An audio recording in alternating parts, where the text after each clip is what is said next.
Hey everyone, welcome back to Ragtag Stacking. In today's video I want to talk a little bit about silver, the different percentages of silver that there are in different coins and rounds, and also what is the lowest percentage of silver that you actively stack. Now I'm going to start off right away with the modern stuff, the modern bullion coins, and showing you here the 4 nines fine maple leaf and the 3 nines fine American silver eagle. Those are the percentages that you're going to see on a lot of the modern bullion coins, and that is what makes up the majority of my stack. I do like to stack tubes of maple leafs. I have a random year tube of the American silver eagles, but obviously the premiums on those have been a bit too high for me to actively be stacking tubes of them. But I do like the look of the American eagle, and of course Krugerrands, Britannias, all of those sovereign nation coins, and then a bunch of the generic coins. They're all 3 nines fine. But I do have a fair bit of silver with the other percentages as well, going down a little bit to sterling silver, which is 92.5%. I have some more Canadian coins here. This one here is an Olympic coin for the Montreal Olympics from 1976. They made these between 1973 and 1976. Like they said, this one is from 1974, and they came in 2 different sizes. This was the $10 one, and they have the $5 size as well. But also I have this one here. It is a sterling silver Canadian silver dollar from 1997, commemorating the Summit Series win over the Russians, and it's got a nice proof finish on there. And moving on to one of the more popular forms of silver in the silver stacking community, and that's junk silver, specifically American junk silver, which is 90%. I have a few examples here. I got a couple of I'm going to flip this over so you can see the back of it. I got a couple of Mercury Dimes there. They're actually called the winged capped Liberty. They're not actually the Mercury Dime. That's the winged capped Liberty on there, and that is the Barber. And then you can see these are 2 1964 Kennedys that are 90%. The year does make a difference on the percentage, but I will get into that a little bit further on in the video. And I just showed you some dimes and some of the $50, but they do have quarters as well. Washington are I wouldn't say the most popular, but the most common that I see. I do see a lot of the Barber quarters as well, and the Standing Liberty quarters. I have one of those that's fairly slick. The American junk silver is 90% when you're dealing with stuff from pre-1965. So anything 64 and below has that 90% silver. And I really like this coin here. This is my only Norwegian coin, and it was sent to me by a subscriber, so thank you again for this. And this is a 25 Kroner from 1970, and you can see the design on the back there. This has 87.5% silver in it, so it's a bit of an off percentage. I haven't seen a lot of coins that have that particular percentage in there. Let me know in the comments if you know of more coins that have that particular silver content in them. And also from other countries, not just from Norway, but other countries that have some lesser known silver percentages. Because like I said, you know, with the bullion stuff, 3 nines, 4 nines, that's quite common. Sterling silver is quite common, 90%, but I haven't seen many 87.5%. So moving on a little bit more into some more Canadian content, moving into the Canadian junk silver, and the majority of the stuff that I do have is the 80%. 80% is where the percentage you'll see for a lot of the Canadian stuff. Anything that's pre-1920, you will see that it's sterling silver. The Canadian coins from that era are sterling silver, but yeah, I do like the Canadian silver dollars the most. That's one of the things that I like to buy on eBay a lot. And I haven't been finding a lot of them for a good price recently, but I did stack up on them when I was getting a good deal. And this one here is the dime. The dime really hasn't changed design for a long time. That's the blue nose on there, and that's been the design of the Canadian dime for a long time, over 100 years, I believe. Canadian junk silver, they do have the different sizes like the American, where it's the $50, the quarter, and the dime. I just had a little bit here to show you while I was talking about it. And for me, like I said, I mentioned a threshold at the beginning of the video, where what is the lowest percentage that you actively stack. And for me, I think that the 80% is the bottom for me, the floor. I don't look to actively pick up much below that. If I do find a good price on a coin here or there, like you can see, I do still have plenty of coins still to talk about. But as far as actively looking to pick up regularly, 80% and above is usually where my eye tends to go. And as you can see, I don't have too much lower than 80, but I will be getting into that right now, starting with one of my favorites, which is this old Mexican peso. You can see this is a Cinco Peso, and that is Hidalgo on there, I believe.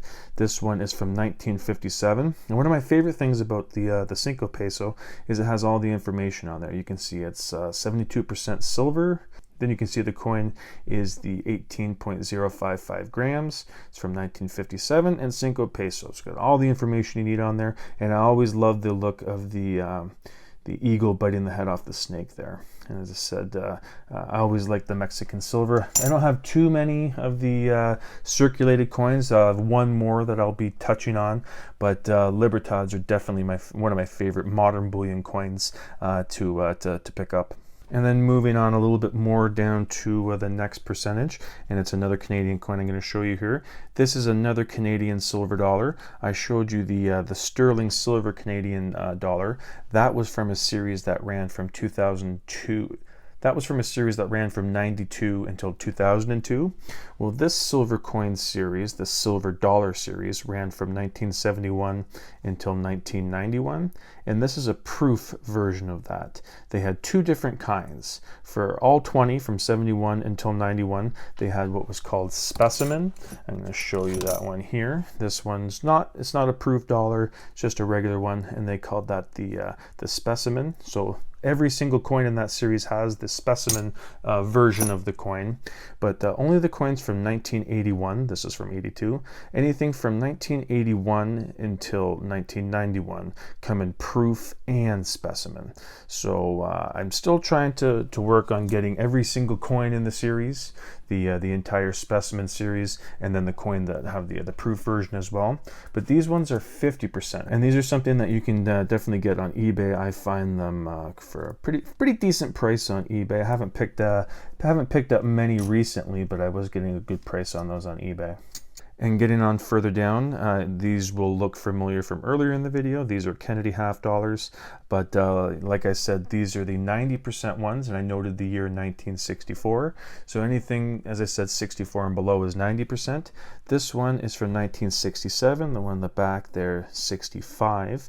So these ones are 40% Kennedy half dollars. So yes, for me, I tend to go with the 90% because I find that the 90% do have a better price. You're paying a little. I find I pay a little bit more on the 40% ones, and the 40% ones, they take up more space.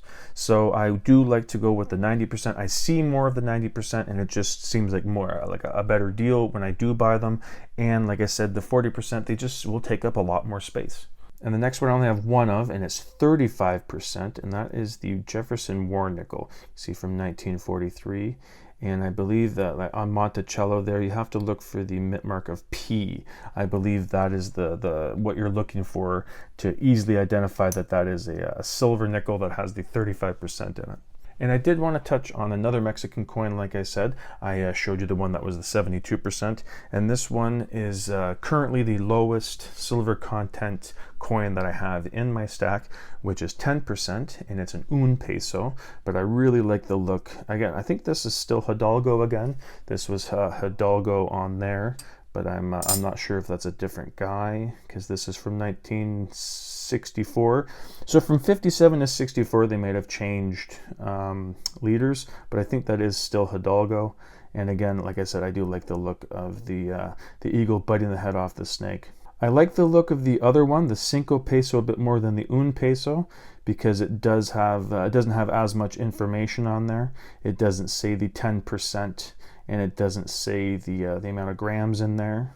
But you know, it's still a nice design. So yeah, there you go. That was a little bit of a showcase of some of the different percentages of silver coins that are out there that you can stack. Like I said at the beginning, and I mentioned what mine was during the video in the middle there, I'd like to hear from you guys down in the comments as to what is the lowest percentage silver that you actively stack. Like I said, you might pick up a war nickel here and there, maybe a 40% Kennedy, just to throw it in if it's at the local coin shop. But I just mean the the stuff that you're actively, you know, stacking tubes of, you know, for me, like I said, it was 80%. For some people, it might be maple leafs. They might say 4.9's fine or nothing, you know. So some people, you know, they might just like doing the modern bullion and then picking up some US junk. So 90% would be their lowest.